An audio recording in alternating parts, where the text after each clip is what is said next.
जे सीएफओ म्हणतात, सीएफओ म्हणायचं का सीएफ म्हणायचं, तुम्हाला चीफ ऍडजस्टमेंट ऑफिसर म्हणायचं का? मला एक गोष्ट सांगा, ही संस्था कुणासाठी आहे? विद्यार्थ्यांसाठी आहे ना? मान्य आहे सर. मग ही संस्था महात्मा ज्योतिबा फुलेंच्या नावाने आपण काढली. नाव बदलून टाका तुम्ही. तुमचा जो टेंडर कन्सल्टंट त्यावेळेला होता चंदन सिंग नावाचा, तो टेंडर कन्सल्टंट ज्या संस्थेला लाभ झाला त्या संस्थेचा डायरेक्टर होता का नव्हता त्यावेळेला? मी इथे येऊन बसण्याचं कारण ना मी कुठला क्लास चालवतो ना माझा महाज्योतीशी काही संबंध आहे. मी इथं आलोय या महापुरुषांच्या नावासाठी आणि विद्यार्थ्यांसाठी.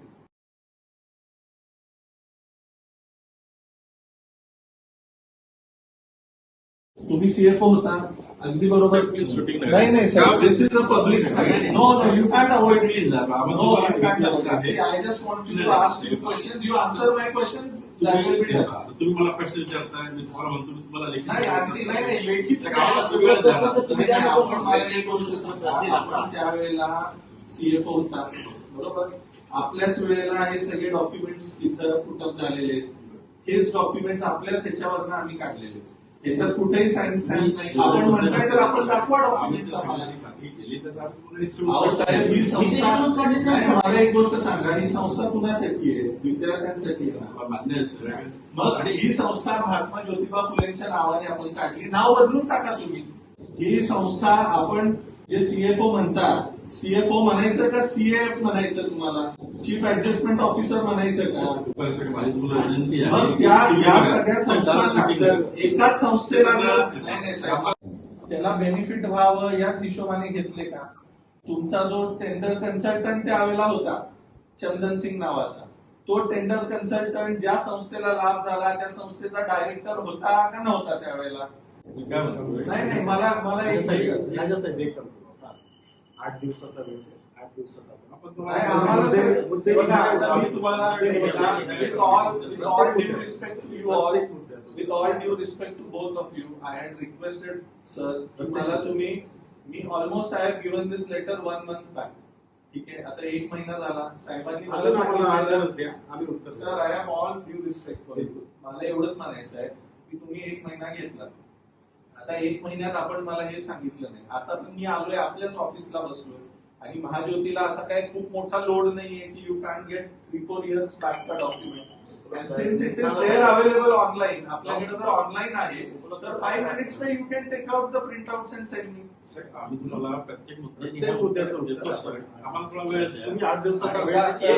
आता काय म्हणायचं आहे, काढून ठेवा. आमच्या 2च गोष्टी आहेत. आता हे 2021 पासून आपण रेटर आणला, अनेक लोकांनी तक्रारी दिल्या. आज मी इथं का आलो? मी इथं येऊन बसण्याचं कारण ना मी कुठला क्लास चालवतो ना माझा महाज्योतीशी काही संबंध आहे. मी इथं आलोय या महापुरुषांच्या नावासाठी आणि विद्यार्थ्यांसाठी. कारण ज्या महापुरुषाच्या नावाने ही संस्था चालते, ज्या उद्देशाने चालते, गोरगरीब विद्यार्थ्यांना, गरजू विद्यार्थ्यांना शिक्षण मिळावं म्हणून आपली संस्था आहे ना, आहे का नाही मला सांग. आम्ही मग आपण ह्याच्यामध्ये नाही, आम्ही अगदी मला एकदम तळागाळातले शेतकऱ्यांची सोला आहोत आणि नाही, मान्य आहे मला. पण तुम्ही ऐका. नाही, मला मान्य आहे. तुमच्यावर कोण लोक तुम्हाला हे करतायत मग सांगा आम्हाला. विभागाचा 1 डिसेंबर 2016 शासन निर्णय, त्यानुसार निवेदनच्या सगळ्या अटी शर्ती ठरतात.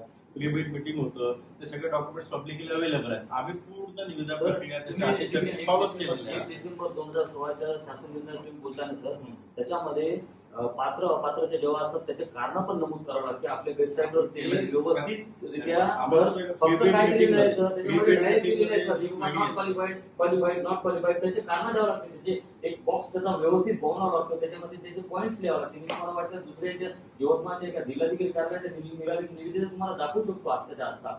तर तसं केलेलं नाही सर त्याच्यामध्ये. सर वित्त विभागाच्या टेंडरिंग मध्ये साहेब क्लॉज आहे. आपण जर टेक्निकल टर्म्स मध्ये बोलायला गेलो तर खूप गोष्टी निघतील.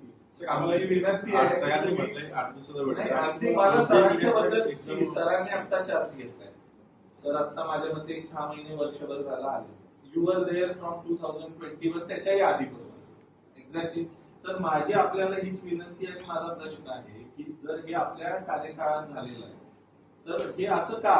आणि मग ती एकच संस्था बाकी आणि तुम्ही इतकं जम्प मला सांगा, असं काय तुमची ग्रोथ झालेली? 1 कोटीवरनं 3 कोटी एका वर्षात, 3 कोटीवरनं डिरेक्टली 6 कोटी.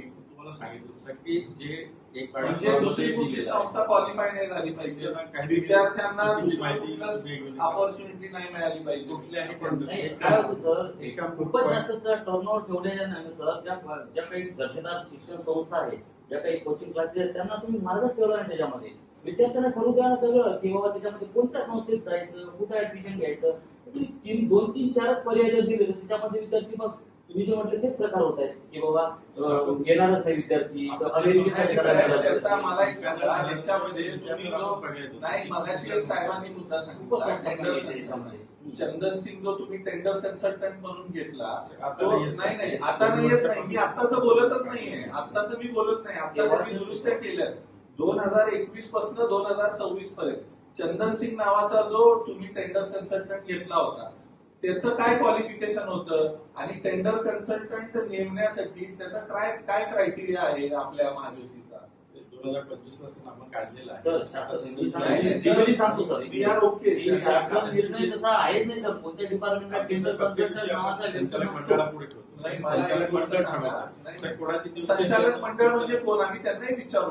माननीय मंत्री महोदय त्याचे अध्यक्ष आम्ही मंत्री बोलायला पण प्रश्न आणि कोणाची नियुक्ती करतात आम्ही आधी संचालक मंडळापुढे ठेवतो. संचालक मंडळ ठरवतं त्याला द्यायची आपल्याला असं म्हणायचं आहे का की संचालक मंडळ म्हणजे मंत्री महोदयांनी चंदन सिंगना तिथं अपॉइंट केलं? असं नाही. असं मी काय बोलतो की इन जनरल बोलतो त्याला स्पेसिफिक कुठलीही नियुक्ती सगळ्या गोष्टी ह्या संचालक मंडळाची मान्यता. आपण दुसऱ्या लोकांच्यावर डेफिनेटली आपण चांगला संवाद साधतोय. माझी विनंती आहे की शूटिंग करून आणि तुमचं जे काही प्रश्न आहेत त्या प्रत्येकाचं उत्तर काय होतं आणि आम्ही खात्री केली असेल सगळ्या गोष्टी जेवढे प्रश्न मांडले सगळं आम्ही चेक केले.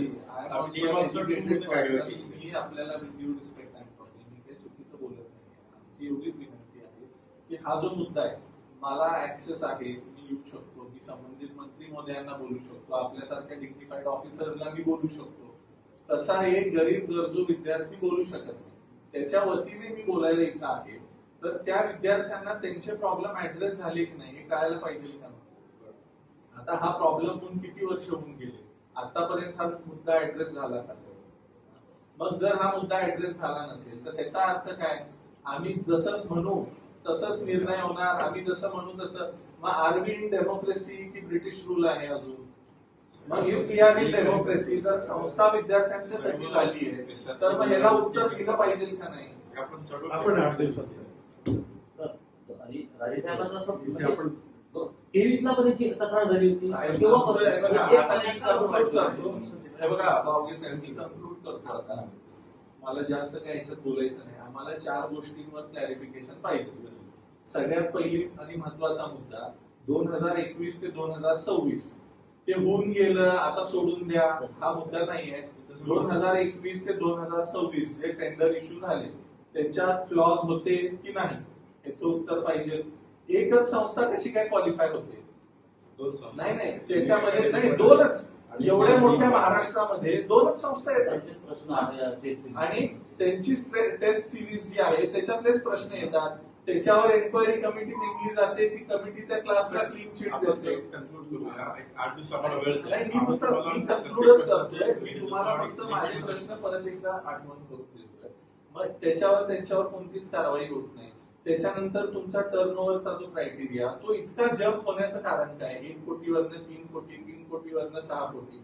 याचा अर्थ असा होतो की दुसरी कुठली संस्था क्वालिफायच होऊ नये आणि बरोबर तुमचा जो टर्नओव्हर लिमिट आहे त्याला मॅच होणारच ऑडिट रिपोर्ट, ITR की तुमची जी संस्था एम्पॅनल झाली ती देते.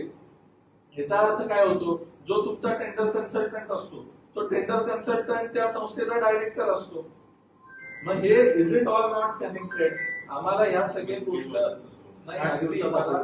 साहेब मला हे बघा, आम्हाला कुणाची आपला पूर्ण आदर आहे. आम्हाला फक्त या गोष्टींची आपण उत्तरं द्या आणि आपण जर म्हणत असाल मंत्री महोदयांनी सांगितलं तर आम्ही त्यांनाही बोलू. हा सगळे 2 मिनिटात साहेब आले ठीक आहे ना. आपण जर म्हणत असाल की मंत्री महोदयांनी चंदन सिंग नावाचा व्यक्ती अपॉइंट केला, डायरेक्टर बोर्ड जे आपण म्हणतो,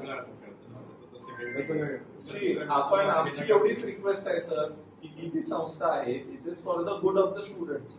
सर विद्यार्थ्यांचं नुकसान व्हायला नको. आम्ही एका महिलांचं तुम्ही बाजू मांडली सर, आमची यावर्षी 32 मुलं IAS-IPS झाली एका रिझल्टला, 103 मुलं आतापर्यंत IAS-IPS मान्य आहे ना.